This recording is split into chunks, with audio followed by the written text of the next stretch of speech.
জাপানকে ছাড়িয়ে গেছে যুক্তরাষ্ট্রের ক্যালিফোর্নিয়া অঙ্গরাজ্যের অর্থনীতি।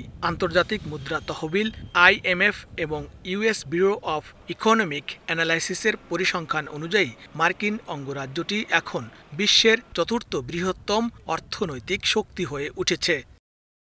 নতুন প্রকাশিত পরিসংখ্যানে ক্যালিফোর্নিয়া এখন কেবল যুক্তরাষ্ট্র, চীন ও জার্মানির পেছনে রয়েছে।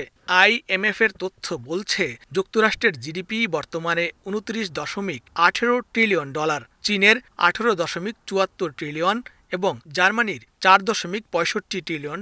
আর তালিকায় চতুর্থ স্থানে থাকা ক্যালিফোর্নিয়ার জিডিপি বর্তমানে $4.10 ট্রিলিয়ন, যেখানে জাপানের জিডিপি দাঁড়িয়েছে $4.01 ট্রিলিয়ন। অঙ্গরাজ্যের গভর্নর গ্যাভিন নিউসম এ সাফল্যে উচ্ছ্বাস প্রকাশ করে বলেন, ক্যালিফোর্নিয়া কেবল বিশ্বের সঙ্গে তাল মিলিয়েই চলছে না, বরং গতিপথ নির্ধারণ করছে। তবে এই উন্নয়ন যাত্রা সামনে কঠিন চ্যালেঞ্জের মুখে পড়তে পারে বলে সতর্ক করে দেন তিনি।